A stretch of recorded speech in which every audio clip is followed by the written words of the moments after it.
দেখুন বড় একটি গলদা চিংড়ি, দারুণ বড় সাইজের গলদা।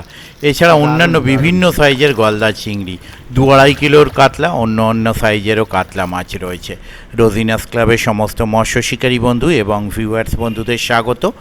দেখতে পাচ্ছেন শিকারী বন্ধু একটি মৃগেল মাছ ধরেছেন, বেশ সুন্দর সাইজ।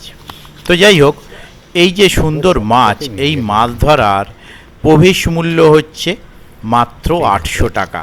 হুইল ছিপ ফেলতে পারবেন 3 গাছা। এটি হচ্ছে হুগলি জেলা উত্তরপাড়া মাকলা ভাটা এলাকার মায়া ভাটার পুকুর। সুন্দর পরিবেশের একটি পুকুর।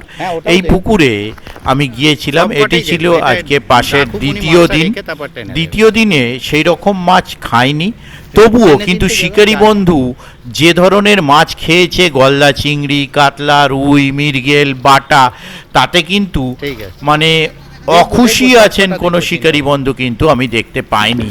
কোনো নেগেটিভ চিন্তাভাবনা রয়েছে এই পুকুরে এসে, যে কটি সিট ছিল তাদের মধ্যে কারুর ছিল না। এটা দেখে আমার বেশ ভালো লাগলো। আর অনেকেরই বক্তব্য ছিল, দাদা প্রথম দিন এলেন না কেন, অনেক মাছ খেয়েছিল, আজ তো দ্বিতীয় দিন। দেখতে পাচ্ছেন কত বড় মাপের গলদা ধরেছেন, অনেকেই ধরেছেন। এত বড় গলদাটা ইনি পেয়েছেন, এই ব্যাগে যেরকম সাইজ এরকম গলদা অনেকেই পেয়েছেন, ওনারা বাড়ি রেখে এসেছেন। তো পুকুরটি কিন্তু চলছে বৃহস্পতি, শনি, রবি। সিট মূল্য 800 টাকা। আর এই পুকুরে পুকুর কমিটির বক্তব্য, কার সঙ্গে যোগাযোগ করবেন, কে পুকুর দেখাশোনা করে, বাকি সমস্ত রকমের তথ্য কিন্তু পরের ভিডিওয় পাবেন।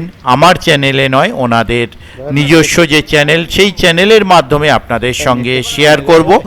যে চ্যানেলের মাধ্যমে আপনারা এই কমিটির সম্পূর্ণ, মানে এই পুকুর কমিটির পুকুরের সম্পূর্ণ ভিডিও পাবেন। যে চ্যানেলের নাম হচ্ছে লাক নেক্সট লেভেল ফিশিং। তো সেই চ্যানেলের লিংক আমি দিয়ে দিচ্ছি আমার ভিডিওর মধ্যে। আর আপনারা পরের ভিডিও এই চ্যানেলের মাধ্যমে পাবেন, যেখানে আমার চ্যানেল ট্যাগ করা থাকবে এবং সেখানেই সম্পূর্ণ ভিডিও দেখতে পাবেন। অজস্র ভিডিও আছে মাছ ধরার এই পুকুরে। শিকারী বন্ধুরা আশা করে আছেন কবে ওনারা দেখতে পাবেন। তো যাই হোক, আগামী দিন থেকে আপনারা পাবেন ওনাদের বক্তব্য সহ এই পুকুরে মাছ ধরার সম্পূর্ণ video Luck Next Level Fishing চ্যানেলের মাধ্যমে। আর আপাতত এই চ্যানেলে কিছু মুহূর্ত আপনাদের সঙ্গে তুলে ধরলাম, সেগুলোই দেখুন। যারা যাবেন তারা অবশ্যই খোঁজ খবর নিয়ে বুঝে শুনে নিজ দায়িত্বে যাবেন। তবে শিকারীদের সঙ্গে কথা বলে, কমিটির সঙ্গে কথা বলে বেশ ভালো লাগলো।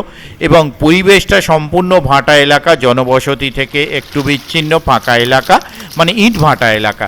ইট ভাটার মধ্যেও যে এরকম সুন্দর পুকুর থাকতে পারে, এটা কিন্তু দেখে আমার বেশ ভালো লাগলো। তার কারণ এতদিন আমি ইট ভাটার যত পুকুর দেখেছি, এই রকম সুন্দর পুকুর ইট ভাটার মধ্যে আমি দেখিনি বললেই চলে। যাই হোক, আমি আপাতত বিদায় নিচ্ছি। আর আপনারা ওনাদের যে চ্যানেল, সেই চ্যানেল অবশ্যই সাবস্ক্রাইব করে রাখুন। Luck Next Level Fishing subscribe করে রাখুন। সেখানে আপনারা পরের ভিডিও, মানে আগামীকাল থেকে রোজ ভিডিও পেতে থাকবেন এই পুকুরের। আমি আপাতত বিদায় নিচ্ছি, ধন্যবাদ। ও আচ্ছা আচ্ছা, ঠিক আছে। 8-10খানা খ্যাঁচ মিস হয়ে গেছে। ও বাবা, সত্যি কথা, এখনকার যা টিকিট রেঞ্জ, সেই তুলনায় আমি বলবো খুবই ভালো মাছ হয়েছে। একদম একদম। পুকুর এখন এই ঘন্টা দুয়েক হচ্ছে, একটু স্টপ হয়ে যাবে। যে হারে রোদ্দুরটা দুপুরে উঠেছে, একটু তো ডাউন হবে। ঠিক, হিরামদা হিসেবে খেয়েছে 3টের পরে, এরকম দ্বারা খেলা আরও হয়ে যাবে, ভালো রকম হয়ে যাবে। ঠিক আছে, ধন্যবাদ দাদা।